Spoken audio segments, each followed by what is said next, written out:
कोपरगाव शहरात मागील आठवड्यात झालेल्या गोळीबार प्रकरणात आमदार आशुतोष काळे यांच्यावर आरोप करून एका आरोपीचा आमदार आशुतोष काळे यांच्या समावेशचा फोटो दाखवत त्यांना बदनाम करण्याचा प्रयत्न करण्यात आला आहे।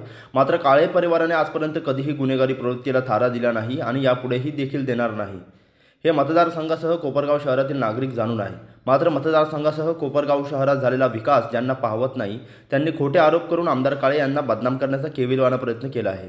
या घटनेतील इतर आरोपींपैकी एका आरोपीचे विवेक कोल्हेंशी किती निकटचे संबंध आहेत आणि गोळीबारातील जखमी आरोपीचे भाजपच्या प्रचार रॅलीतील फोटो समोर आणत राष्ट्रवादी काँग्रेसचे जिल्हा युवक अध्यक्ष कृष्ण आढाव व शहराध्यक्ष सुनील गंगुले यांनी पत्रकार परिषदेत फोटो दाखवत समोर आणले आहे। गेल्या 15 तारखेला या कोपरगाव शहरामध्ये ज्या लोकांना जी प्रतीक्षा होती की 5 नंबर तळ्याचं लवकरात लवकर जलपूजन झालं पाहिजे, ते 15 तारखेला जलपूजन झालं आणि विरोधकांच्या पायाखालची वाळू सरकली। आणि त्यानंतर त्यांनी विचार केला की कोपरगाव शहरामध्ये जे वातावरण झालं होतं की आमदार आशुतोष दादा काळे यांनी गेल्या 5 वर्षामध्ये जे कोपरगाव शहरामध्ये विकास कामं केले आणि गेली बऱ्याच वर्षापासून या कोपरगाव शहरामध्ये पाण्याची जी दयनीय परिस्थिती होती, त्या दयनीय परिस्थितीवर आशुतोष काळे यांच्या पाठपुराव्यामुळे मात झाली आणि या कोपरगाव शहरामध्ये लोकांना 3 दिवसाआड पाणी मिळेल या भीतीने भीतीयुक्त झालेल्या या विरोधकांनी आमदार आशुतोष दादा काळे यांना विचित्र पद्धतीचे आरोप त्यांच्यावर करण्यात आले। गेल्या गोळीबार आता जो गोळीबार झाला 15 दिवसापूर्वी, त्यावेळेला एका कार्यकर्त्याचा आमदार आशुतोष दादा काळे यांच्या विरोधाचा फोटो होता। तो फोटो तथाकथित नेते कोपरगाव शहराचे त्यांनी असा दाखवला आणि आमदार आशुतोष दादा काळे यांचा या गुन्हेगारी लोकांशी संबंध असं त्यांनी दाखवण्याचा जो प्रयत्न केला।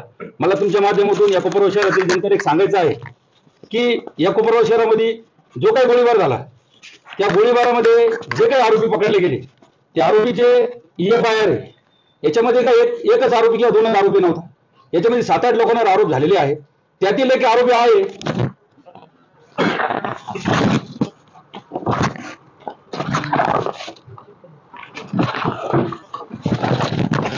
हा जो आरोपी आहे याच्याबरोबर संबंधित नेत्याचा फोटो आहे आणि हे सुद्धा या गोळीबारामध्ये आरोपी आहे।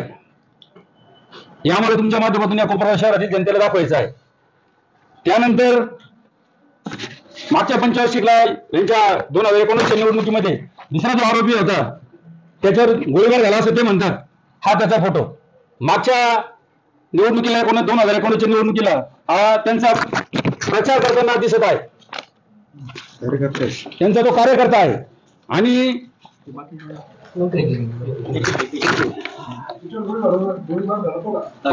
तन्वीर लँग्वेज काय त्याच्यावर बऱ्याच ठिकाणी गुन्हेगारीचे गुन्हे दाखले आणि त्यांनी जी इंस्टाग्राम त्याला जी बाईट दिली त्याच्यामध्ये पहिल्यांदा त्यांनी सांगितलं की यामध्ये आमदार आशुतोष दादा काळे यांचा काही दोष नाही, त्यांना काही माहित नाही। त्यानंतर दुसरी बाईट आली, त्याच्यामध्ये त्यांनी आमदार साहेबांचं नाव घेतलं। मग त्याला पैसे पुरून नाव घेण्यात आलं का त्याला दमदाट्यातून नाव घेण्यात आलं हे आम्हाला माहिती नाही। पण ह्या प्रकारचं जे काही चालू आहे कोपरगाव शहरामध्ये, काळे परिवाराचा आजपर्यंत इतिहास आहे की काळे परिवाराने आजपर्यंत कोपरगाव शहरामध्ये कधीच अशा गुन्हेगारी प्रवृत्तीला थारा दिलेला नाही आणि गुन्हेगारी लोकांशी कधी संबंध ठेवलेला नाही। पण आमदार आशुतोष दादा काळे यांनी गेल्या 5 वर्षामध्ये या कोपरगाव शहरामध्ये जो कायापालट केला आणि कोपरगाव शहरामध्ये जे बदल घडवला, 5 वर्षिक म्हणजे मागच्या 5 वर्षिकला या कोपरगाव शहराचं नाव ढोगाव म्हणून ठेवलेलं होतं। आज कोपरगाव शहरातील सगळ्या रस्ते झालेले, पाण्याचे तळे झालेले, असे बरेचसे कामं झालेले। यस,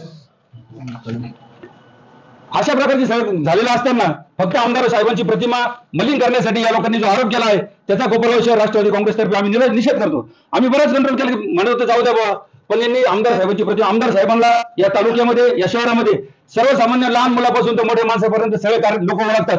एक स्वच्छ प्रतिमा असलेला माणूस आहे, आपण या माणसाचा कधीच पराभव करू शकत नाही। या भयाने भयमुक्त झालेले लोक यांनी आमदार साहेबांवर जे काही बेछूट आरोप केलेले, आता तुमच्या माध्यमातून आम्ही तुम्हाला दाखवलं, त्यांनी 1 फोटो दाखवला, आम्ही 4 फोटो दाखवले। या पद्धतीत आम्हाला तुम्हाला कोपरगाव शहरातील जनतेला दाखवायचं होतं। बस एवढं बोलतो आणि माझा शब्द संपवतो। या पत्रकार परिषदेचं कारण असं की आपल्या सर्वांना माहिती आहे की दिनांक 15 सप्टेंबरला अतिशय मोठ्या उत्साहामध्ये कोपरगाव शहरामध्ये 5 नंबर तळ्याचं जलपूजनाचा कार्यक्रम आमदार आशुतोष दादांच्या नेतृत्वाखाली पार पडला।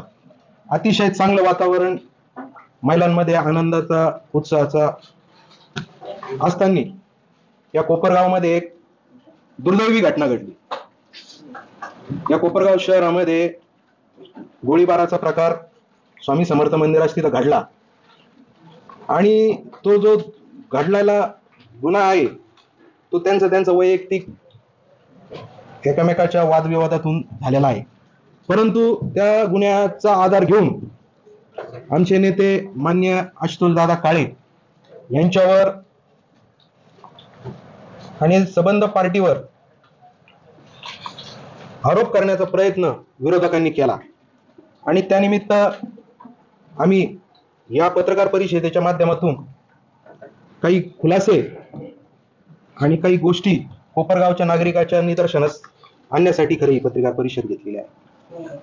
विरोधकांनी सांगितलं की जो गुन्हेगार आहे तो मान्य आशुतोष दादांचा कार्यकर्ता आहे. कार्यकर्ता असणं आणि गुन्हेगार असणं हे दोन वेगळे भाग आहेत.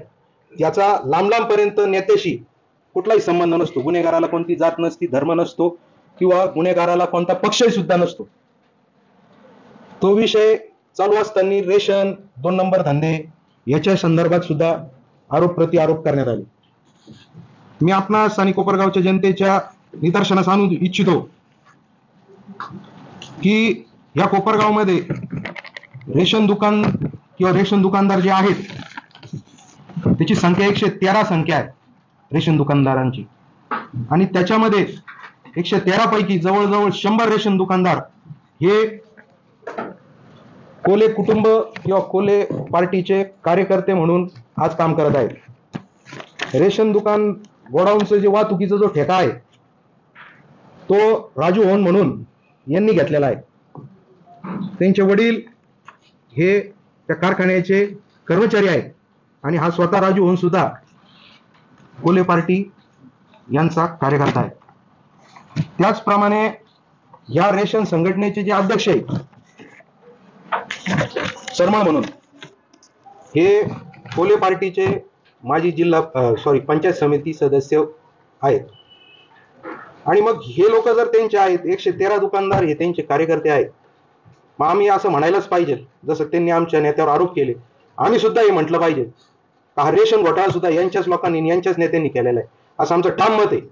मी कोपरगावच्या जनतेला याच्या माध्यमातून एवढंच सांगू इच्छितो की आता इलेक्शनचा काळ आहे, आरोप प्रति आरोप हे करत राहणार आहे. परंतु मागच्या 5 वर्षामध्ये 2019 पासून 2024 पर्यंत मान्य आमदार आशुतोष दादांनी प्रचंड मोठा निधी या कोपरगाव शहरासाठी, तालुक्यासाठी आणला.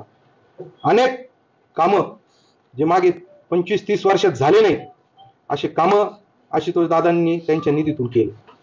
आणि मग कुठेतरी बोलायला जागा राहिली नाही, ज्याची बरोबरी करू शकत नाही त्याची बदनामी करायची, ह्याच अनुषंगाने त्यांचं विरोधकांचं काम चालू आहे. आणि जो गुन्हा ज्याच्याशी नेत्याचा काही संबंध नाही, आमदार साहेबांचा काही संबंध नाही, अशा गुन्ह्यामध्ये त्यांचं नाव घेऊन त्यांना बदनाम करण्याचं काम विरोधक करतायत. हे अतिशय निंदनीय आहे, निंदनीय गोष्ट आहे. आपणा सर्वांना माहिती आहे, काळे साहेब असतील, अशोक दादा असतील, आता आमदार साहेब आहेत आशुतोष दादा, या सर्वांनी आजपर्यंत गुन्हेगारीला किंवा वाईट धंद्यांना कुठेही थारा दिलेला नाही. आणि म्हणून ही जी बदनामी चाललेली आहे ही थांबवली पाहिजे, नाही तर याला आम्ही अजून जोरदार प्रत्युत्तर देऊ. या बदनामीला त्या दिवशी आमदार साहेबांनी सांगितलंय की जर आता परत जर असे काही आरोप केले तर त्यांच्यावर खटला दाखल करू.